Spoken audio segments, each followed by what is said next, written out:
मेरे हेठा सोनी कार हो, कार वाला आंखें मेरे हवा चे उड़ार हो। तंगे वाला दे क्या सोचता, मेरे नीचे कार होनी चाहिए। और कार वाला क्या सोचता, हवाई जहाज की बात करता है, हवा में उड़ने की बात करता है। वो हमेशा सोचता है मेरी उड़ान हवा में हो। वेख के जहाज नू वो वठ दाए घूरिया, कल्पदा वथेरा तावे रंदिया अधूरिया। पंजाबी पंक्तियां हैं। जहाज को देख करके मन में बड़ी ईर्ष्या होती है, मेरे पास भी हो, मैं भी जहाज में बैठ करके चलूं।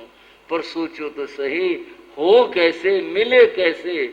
जो होने का और मिलने का उपाय है वो तो सोचता नहीं कैसे हो। अगली पंक्ति में, रोटी दाना टोक किसी भूखे नो खिलाया तो, पानी दाना घोट किसी प्यासे नो पिलाया तो। रोटी दाना टोक किसी भूखे नो खिलाया तो, पानी दाना घोट किसी प्यासे नो पिलाया तो। हुण के थो भाल दाए मक्खन ते चूरिया, कल्पदा वथेरा तावे रंदिया अधूरिया। आशा का देवंद दिया हुंदियान पूरिया, कल्पदा वथेरा तावे रंदिया अधूरिया। रोटी दाना टुक किसी भूखे नु खिलाया तो, किसी को रोटी का टुकड़ा नहीं दिया, पानी नहीं पिलाया किसी को भी। और सोचते कहेंगे सारी दुनिया की दौलत और संपदा हमारे को प्राप्त हो जाए, कैसे प्राप्त हो जाए। आपने एक दोहा पढ़ा होगा, दीन सबको लखत है। दीन मैंने गरीब आदमी, दरिद्र आदमी, भिखारी, सबको देखता है। सड़क का किनारा हो चाहे कोई और जगह हो, जहां कोई भी दीन व्यक्ति बैठा हुआ है, वह हराने वाले को बड़ी उम्मीद और आशा के साथ देखता है। दीन सबको लखत है, दीनी लखे न कोई। उस गरीब को कोई नहीं देखता। नजर भी पड़ जाए तो मुंह पर कर लेंगे, दाएं बाएं कर लेंगे, बराबर से निकल जाएंगे। ये मांगेगा कुछ न कुछ, लोग मुंह फिरा करके निकल जाते। बंधुओ, दीन सबको लखत है, दीनी लखे न कोई। जो रहीम दीनी लखे, रहीम कवि है कहते हैं, जो दीन को देखता है उसकी इमदाद करता है। दीन बंधु समोह, वो परमात्मा के समान होता। कितनी बड़ी बात कह दे, दीन बंधु परमात्मा के समान होता है। जो किसी की इमदाद करे, किसी पर दया करे, किसी का सहयोग करे, वो इतना महान हो जाता है। अगर आपने भी महान बनना है तो जीवन के अंदर अच्छा करो, पुण्य कर्म करो, करोगे तो महान बनोगे, महान बन जाओ। बंधुओं, जैन इतिहास में जगड़ू शाह नाम के एक श्रेष्ठी का चरित्र आता।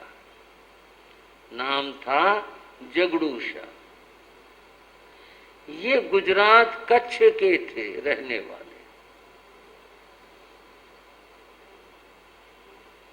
एक बार कच्छ के इलाके में बंद हुआ काल पड़ा और लगातार 3 वर्षों तक पड़ा। ऐसे भयंकर स्थिति आए, अकाल पड़ा और लगातार 3 वर्षों तक पड़ा। और ये बात केवल कहानी की नहीं, इतिहास की है। ये 1315 सन की बात है, 1315 की बात है। जगड़ू शाह धनी आदमी था, उसने प्रजा की ये स्थिति देखी तो उस आदमी ने स्थान स्थान के ऊपर भोजनशालाएं खुलवा दी।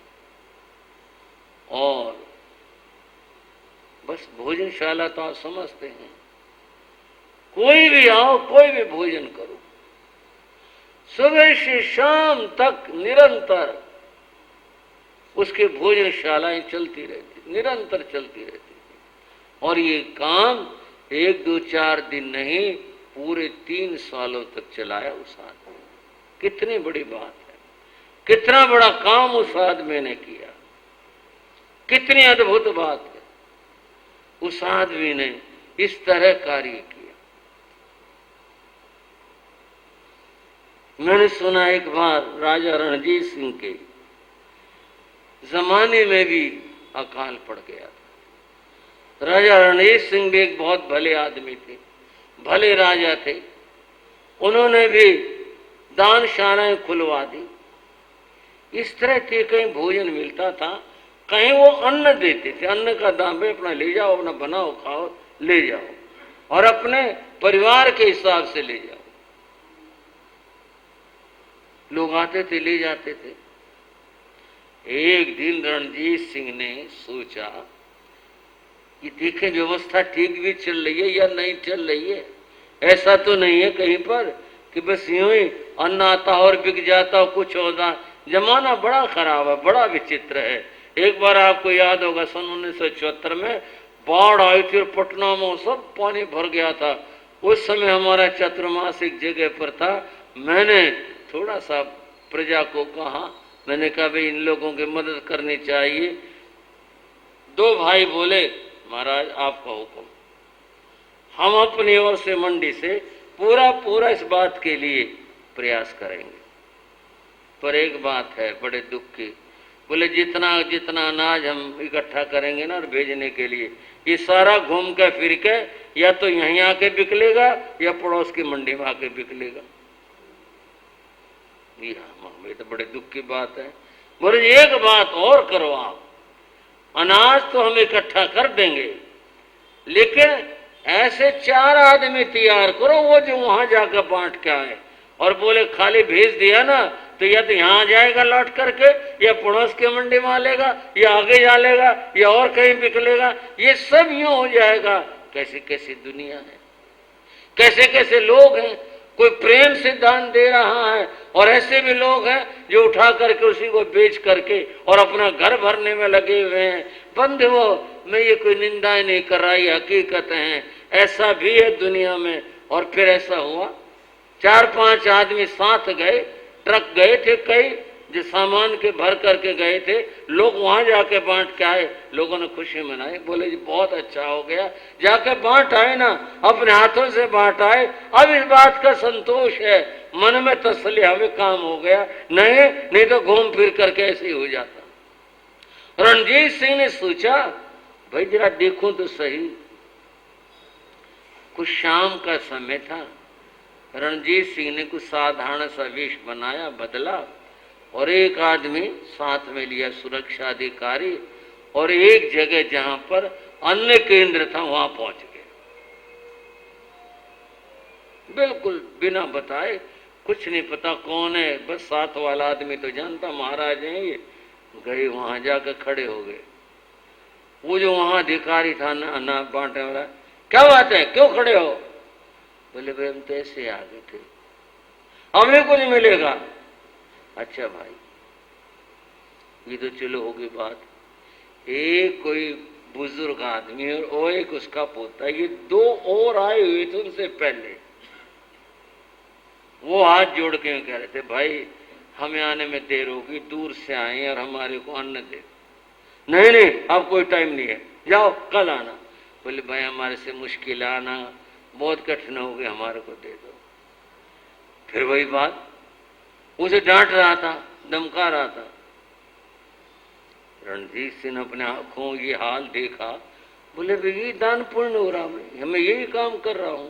ये बेचारे हाथ जोड़ रहे हैं, एक बच्चा है, एक बूढ़ा है, करें जे हमें दे दो, और ये कैसे फटकार रहा है। उसने अपने साथ वाले को हाथ लगाया, वो आगे गया। बोले महाराज हैं पागल, उस भाषा में तो क्यों किसी को ऐसा बोलूंगा। उसने कहा महाराज रणजीत सिंह। अब तो ये नाम सुनते चौंक कर पड़ा और एकदम से महाराज आओ। नहीं इनका काम कर दे, हम तो आ जाएंगे, फिर आ जाएंगे। उनको जी अनाज दिलवा दिया और राजा ने कहा भाई जितना चाहिए ना उतना ले जाओ। दूर से आए थे इसलिए कहा जितनी तुम्हारी को जरूरत है उतना ले जाओ, पाबंदी नहीं थी भी इतना देना एक बार में, ले जाओ। अब ये लोभ भी बड़ा परेशान करता है, उन्होंने ज्यादा बांध लिया, अब वो उठना मुश्किल हो गया। फिर भी किसी तरह उठा के सिर पर रख लिया, एक गठरी उसने रख ली, बच्चे ने एक उसने रख ली, बुजुर्ग ने, चल पड़े। वो महाराज को कुछ हाथ जोड़ने बोले बस देख लिया मैंने, फिर बात करूंगा। राजा और वो आदमी साथ साथ हो लिए, उनके पीछे भी देखे ये कहाँ जाते हैं। रास्ते में उस बच्चे से गठरी गिर पड़ी, बोझ था, अब उठवाने वाला कोई नहीं। उस रास्ते में राजा ने अपने साथ वाले को इशारा किया, तू उठा ले। अब उसका इशारा उठा के सिर पर रख ली। वो बूढ़ा भी तंग पा रहा था। रणजीत सिंह राजा इतना बड़ा, उस बूढ़े से बोले बाबा मैं लगवा दो तेरा भार थोड़ी दूर तक। बोले भाई तेरी बड़ी मेहरबानी होगी, लगवा दे, मेरे चल नहीं रहा। और रणजीत सिंह ने भार उठा लिया और चल पड़े। वो दोनों काले बाबा पोता और ये उठाए जा रहे दोनों गठरी। आगे से कोई पुलिस की टुकड़ी आ गई, दौरे पर होगी, कहीं जा रही होगी, जो कुछ था आगे। पुलिस अधिकारी ने महाराज को पहचान लिया, तो रणजीत सिंह। तो उसने तो जैसा मिलिट्री वाले पुलिस वाले करते हैं कि वो सैल्यूट मारा और उस तरह से जो भी उनका रिवाज है वो किया एकदम से, और फिर आगे बढ़ करके कहा महाराज हमें दे दो। उनको दे दी। वो बेचारा बूढ़ा थर थर कांपे, मैंने क्या कर दिया, मुझे क्या पता था ये कौन था, मुझे क्या मालूम। हाथ जोड़ के बोला जी मुझे माफ कर दो। बोले बाबा तुम क्यों डर रहे हो, तुम्हारे क्या बात है, तुम्हारा क्या कसूर है। कोई बात नहीं है, कसूर तो मैं उनको पूछूंगा ना जो तेरे को अनाज नहीं दे रहे थे, तुम्हारा क्या कसूर है। पुलिस को कहा इनको छोड़ करके भी आओ और इनका अनाज पहुंचा करके आओ, और फिर चले गए। विचार है ना अपने अपने, बंद हो। आपने सुना उस व्यक्ति की बात को, मन के अंदर कितना भाव था उन गरीबों को देख करके, उन दुखियों को देख करके। मैं जगड़ू शाह की बात कह रहा था, उस व्यक्ति ने बहुत दानशालाएं खुलवाई जहां भोजन मिलता था, कोई भी जाओ कोई भी भोजन करो। उस समय मैंने पढ़ा, राजा थे बीसल देव, उसने ये सुना, बोले वे जो काम हम नहीं कर सके राजा, और वो काम जगड़ू शाह कर रहा, कमाल है। इस आदमी से मिल करके आते। मिलने के लिए राजा स्वयं गए, वेश बदल करके गए, वेश बदल करके गए। बस कह दिया, वो साधारण से उसमें कहीं बैठा हुआ था, और राजा बीसल देव बिल्कुल सादे कपड़ों में गए, जा करके नमस्कार किया। उसे क्या पता कि राजा है, उसने भी नमस्कार किया हो। उसने, राजा ने हाथ मिलाने के लिए हाथ आगे कर दिया। होता ही है कोई नया आदमी तो हाथ मिलाओ। जगड़ू शाह ने हाथ मिलाया हाथ मिलाने के बाद जब हाथ छुड़ाने लगा राजा, उसने छोड़ा नहीं, हाथ नहीं छोड़ा। बोला महाराज रुको। राजा चौंका, बोले महाराज इसे क्या पता? फिर भी बोला क्या बात है? बोले जरा रुको। वो हाथ पकड़े रहा, उसने अपने हाथ के अंगूठी उतारे और राजे की उंगली में पहना दी। बोले ये क्या कर रहे हो, ये क्या कर रहे हो? बोले महाराज इतने बड़े अतिथि आया, कुछ तो सत्कार कर लूं। राजा ने कहा तो ये बता दे, तुझे पता कैसे कि मैं राजा हूं? पता कैसे लगा तुझे? मुझे ये बता दे, और कौन आदमी था जिसने सूचना दी? हम तो गुपचुप आए थे, वेश बदल करके आए थे, कैसे पता लगा? बोले जी हाथ देखकर मुझे पता चल जाता है, इसको क्या जरूरत है?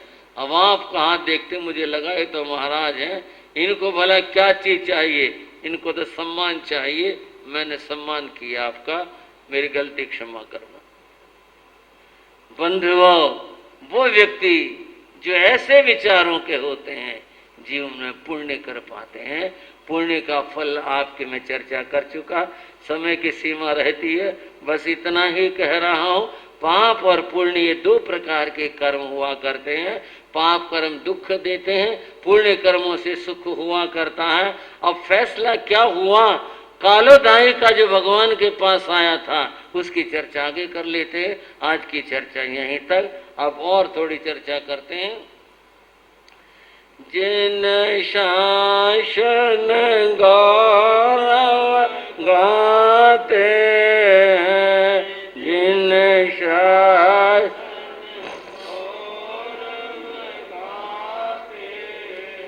निज जीवन सफल बनाते हैं, निज जीवन सफल बनाते हैं, जिन शासन गौरव गाते हैं, जिन शासन।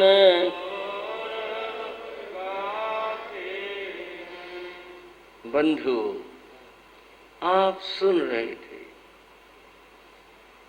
प्रभाव नाम का चोर 500 साथियों को लेकर जम्बू के आवास के ऊपर गया था और वहां जाकर उसने साथियों से कहा जितना ढेर स्वर्ण पड़ा हुआ था, मुद्राएं ले लो, बांध लो। उन्होंने कर लिया ऐसा, लेकिन उनके पांव चिपक गए थे। चिपकने का अर्थ यहाँ पर है स्तंभित हो गए। स्तंभन एक विद्या होती है, जब कोई चीज स्तंभित कर दी जाए तो वहां से वो हिल नहीं सकता।